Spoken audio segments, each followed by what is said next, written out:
Hi, welcome to Loft 801. My name is Diego, and today I'm talking about Truth and Treason, Angel Studios World War II drama about Helmuth Hübener, the Latter-day Saint teen who used typewritten leaflets to push back against Nazi propaganda. I was fortunate enough to attend the premiere a few weeks ago with my girlfriend, but a crazy deadline at work made it very hard for me to get this review up before the theatrical release. I'll do better next time. In short, I think this is a good movie with a great message about conscience, persuasion, and the cost of resistance. FYI, this review will not contain spoilers.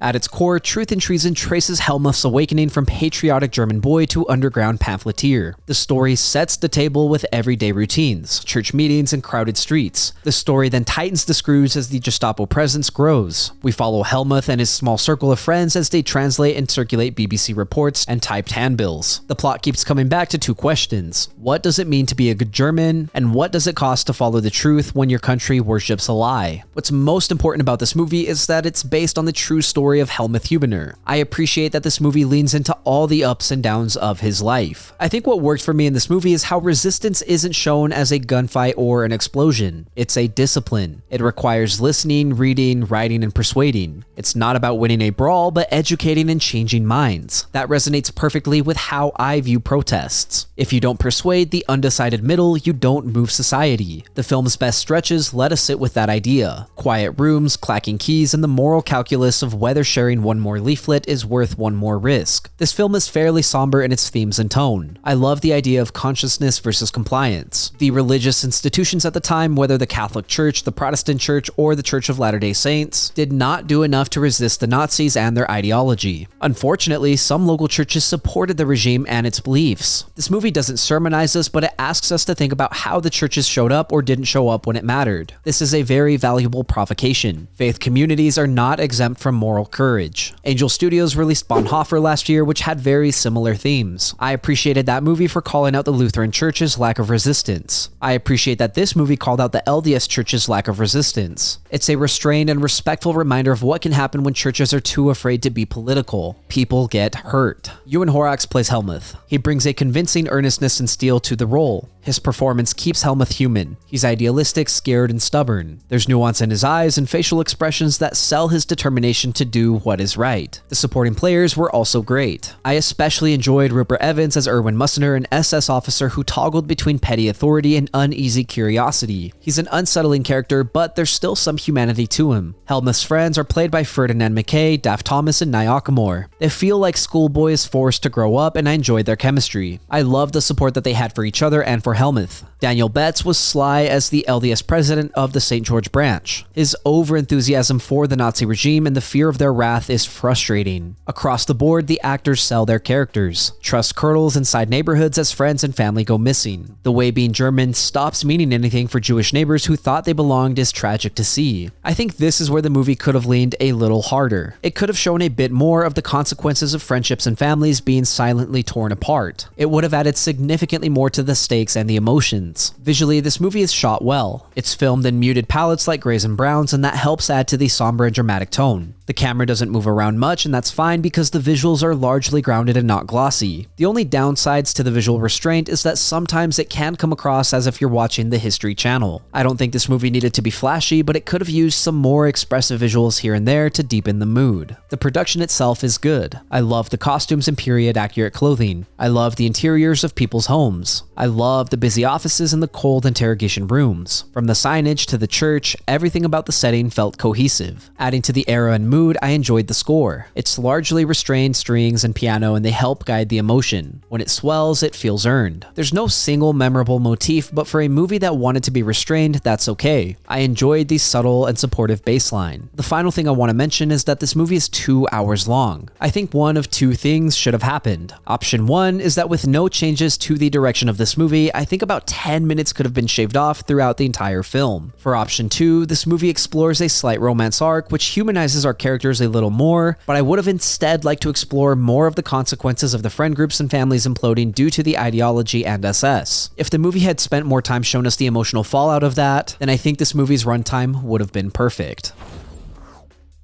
Truth and Treason is a thoughtful, powerful, and deeply respectful film that left a strong impression on me. It's not loud, it's not showy, it's deliberate, and that restraint fits its subject perfectly. This is a story about the courage to speak when silence feels safe, and the film captures that tension with honesty and conviction. Ewan Horrocks delivers a grounded human performance as Helmuth Hübener, supported by an excellent cast that brings warmth and weight to this tragic chapter of history. The visuals, while subdued, fit the tone, and the music ties it all together with a quiet grace. Most importantly, the movie reminds us that resistance doesn't always come from rebellion or violence. It comes from the will to persuade, to reason, and to belief that truth itself is worth dying for. It's a film that challenges faith communities and all of us to stand firm when it truly matters. I genuinely enjoyed and admired Truth and Treason for what it represents, and for me, that makes it worth watching. Thank you for listening to my review of Truth and Treason. If you enjoyed the content, leave a like and hit subscribe. If you did not enjoy the content, thank you for sticking around. As always, I would love to read what you have to say, so leave a comment and let me know what you're thinking. Also, if there's something you want to see reviewed, don't forget to let me know and I will do my best to get to it. Lastly, if you want to see some more from me, then you can check out my vlogs linked up above or my podcast, Good Friends. Again, thank you for watching. My name is Diego, and I will see you next time.